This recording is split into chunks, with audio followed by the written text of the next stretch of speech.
yéen a ngi ànd ak MMD Média ubbi nañu benn congé mi ci diwaanu Mbour ministre bi wax lu jëm ci wàllu biir réew mi moo ko ubbi Antoine Félix Diome en tout cas waa Mbour rafetlu nañu ko ndax fukki commune ak juróom-benn yi nekk ci département bi commune bu nekk am na brigade waaye teewul tey la waa Mbour gën a soxlawoo wàllu kaaraange ndax yenn saa yi askan wi jànkuwante ak ay jafe-jafe yu metti ci wàllu ñàkk kaaraange. kon congé mi boobee ci ñu bëri ñu joxe seen xalaat dañu ko rafetlu ndax dañoo jàpp ni am na lu mu leen mën a indil ci wàllu njëriñ ci wàllu kaaraange ndax commune la boo xam ni soxla na ko lool xam ngeen ni congé mi boobee li mu mën a indi ci yokkute ci wàllu kaaraange am na solo ba tax na waa Mbour dañ ko applaudir ndax nag jamono ji mu ñëw fekkoon nañu soxla ko département bu mag la boot ay communes yu bëri yoo xam ni soxla nañu am nag renforcement ci wàllu kaaraange.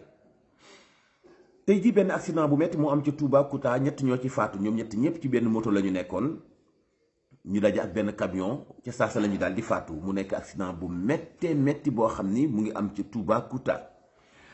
loolee nag di wane comportement bi nga xam ni ndaw ñi war nañ koo am ci kaw tali bi lu métti la faatu nañu ba noppi ñaanal leen yàlla wante itam mu nekk occasion pour ñu ñaax ndaw ñi nga xam ni ñooy dawal ay moto. ñu bàyyi walla xel bu baax ci comportement bi ñu war a am ci kaw tali bi ak risques yi nga xam ne moom la ñuy jël ci kaw tali bi ndax loolee xew de wax dëgg yàlla accident bu metti la. meeting bi mu bëggoon a def ca Mbàkke te ñu aaye ko teewul mujj naa dajeek ay soppeem ca diwaanu Mbàkke ak leader yu Yewwi Askan Wi Ousmane Sonko xam ngeen ni Touba la jullee juma waaye ci biir manifestation yi dañoo toj weeru otoom. loolee nag ay militants mettit lu nañu ko ca saasa la ñu daal di lancé benn appel ngir kat ñu jëndal Ousmane Sonko oto blindé buy jar 150 millions xam naa ne njëgu oto ba moom dana gaaw a mat ndax ba ñu ko lancé rek 4 minutes dong lañ ci teg lu gaaw ñu dajale lu toll ci juróom-ñetti millions ngir kat dajaleel ko lu ñu ko jëndale benn oto blindé boo xamante ni bi xëy na bu amatee ay manifestation ku ko def muy sa cible itam xëy na doo mën a am accès ci moom ndax oto blindé lay nekk war a jar 150 millions ñu ngi am yaakaar ci ni xëy na ci biir semaine bi ñu nekk 150 millions yi dana mat ngir kat Ousmane Sonko mën a am voiture blindée. benn xale taalibe boo xam ni du xale nag sax waxambaane kilifa la ndax mu ngi tudd Serigne Abdourahmane Niass doon sët ci Mame Khalifa Niass na juróom-benn chauffeur malien ay 4 heures du matin ci Léona Niassène dóor ba mu faatu mu doon lu doy waar nag. xale yi nekk ci quartier ba daal di ñëw song bépp oto malien bu ñu fekk foofa toj nañu la ndax nag dénoncé jëf ju ñaaw joojale loolu nag lañ ci jot am ci xibaar xamuñu ëllëgu chauffeur malien yooyee nga xam ne ñoo def agression bu ñaaw boobee loolu la nga xew ci 4 heures du matin doon nag loo xam ni kilifa yi woote nañu ak dal naam wante itam woote nañu ci malien yi fréquenté Sénégal ñu gën a defaraat seen comportement parce que doomu Sénégal yi am na loo xam ni ñimewuñ ko def foofee ca Mali ñoom kay dañu naan siiwa sax mucc bu ñu duggee foofee ca Mali ndax ñiy braqué route yi ñu ngi fàttaliku benn chauffeur Sénégal boo xam ne bal lañ ko dóoroon mu faatu fan yi ñu weesu rek loolu lépp nag tax ñu war a wootewaat boo xamante ni bii xëy na ci ak dal lay am ak comportement bu yiw bu malien yi war nañ koo am fii ci Sénégal ci bu ñu leen fii dalloo ndax nag ñaari réew yi jàmm rek moo ci xaj. jamono joojee sax nag la xalifa bu Kaolack di Serigne Cheikh Mahi Niass mi nekk xalif général bu Faydatu Tijaniya moom itam def ak woote ci kilifa yi nekk ci état yu CEDEAO yi ñu def seen kemt lay kantan ndax dafa am ay oto yu bëri yu bàyyeekoo Niger doon ñëw fii ci Kaolack ngir fekke si li nga xam ni mooy anniversaire Cheikh al Islam di doon fukki fan ak juróom-ñaar ci weeru février bii ñu nekk. waaye ni ñu leen di dogalee surtout ñi nga xam ne ay coupeurs de route lañu doon ay samba boy yu leen dogalee di nangu seen ay alal di leen agressé loolee lu ñaaw la ba tax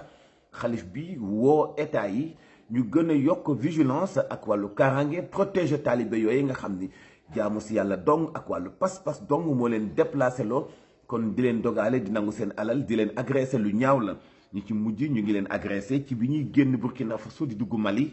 mooy li tax nag xalif bi di Cheikh Mahi Niass interpellé état yi nekk ci CEDEAO ngir kat ñu def seen kemt lay kantan ngir mën a protéger ñi nga xam ne ñooy taalibe yooye di ñëw fii ci Kaolack. leneen ci wàllu xibaar ñu wax rek ci station Total ak Sonatel ca Touba dañu ko saccagé ci manifestation yi nga xam ne amoon na démb. xam ngeen di démb il y avait des manifestations yu mënoon na bañ a nekk manifestation bu fekkontoo ni xëy na nangu nañu lu amul benn jafe-jafe muy joxe autorisation meeting bi xëy na duñu fa yegg. meeting ba ñu gàntal la ñu xamul lu tax ñu gàntal koy li tax ña ñu ko gàntalal ni du fi am def ay manifestation toj Sonatel ak itam station essence foofu ci diwaanu Touba ñi ko def nag doon ay militants sympathisants yu Ousmane Sonko ginnaaw bi mu jullee Touba ba noppi war a ñëw Mbàkke def benn meeting wala rencontre ak ay militants om ñu ni ko du fi amee préfet jël dogal ay boobu les manifestations amoon na ay xeexoo jàppante xale yi am détermination bu mat sëkk ba Ousmane Sonko mujj naa dugg Mbàkke gisee ak ay mbokkam ci la ñu toje sax weeru otoom waaye itam ay militant tojaa lañu nañu Sonatel ak station Total foofee ca Bawol bu ñu sukkandikoo ci li fës ci ay xibaar. yéen ñi ànd ak ñun conseil ci biir xibaar yi ci ay gëstu yoo xam def nañu ko di jëfandikoo café te mu bañ a ëpp nag bañ cee naan lu bëri bañ cee naan bu fort nekkite lu am solo la ndax dafay stimuler système nerveux bu doomu aadama ni ki itam dafay renforcer li nga xam ni mooy force physique bu nit loolee nag lu am solo la. am na nag anam gu ñu koy naane mu bañ a ëpp te bañ a fort waaye nekk te Nescafé noonu la amee ci wàllu santé conseil la fu muy mujj ak yéen ñi am lu toll ci juróom fukki at da ngeen di soxla ay vitamines mbaa doo leen sàggane di lekk ay fruits yoo xam ni lu baax ci yéen lay doon boo amee lu xës a mat juróom fukki at rek dafa bëri luy manqué ci yow ci wàllu vitamine conseil bi ma lay jox mooy fexeel ba xam lekk bu am vitamine A vitamine B6 vitamine C ak vitamine D. bokk na ci la gën a mën a dooleel bu ñu sukkandikoo ci ay recherche yoo xamante ni bii borom xam-xam yi def nañu ko ñu ngi leen di conseiller kon ngeen di jël orange di jël buy lu ci am solo la ci vitamine C yooyee sans compter nag ngeen laaj itam ñu leen di conseiller ci wàllu médecine ngir ñu wax leen fruits yi nga xam moo baax ci vitamine A wala moo am vitamine A ak vitamine D ni ki itam vitamine B6 dina leen dimbali ci seen wàllu santé. jaa ngi jëf ci ànd beeg MMD Média ay tënk la woon ci ay xibaar. des leen ànd ak ñun incha allah lépp lu rosaat dara du leen ump yéen ñi dem géej itam na ngeen bàyyi xel tey sàlloo sel seen ay gilet de sauvetage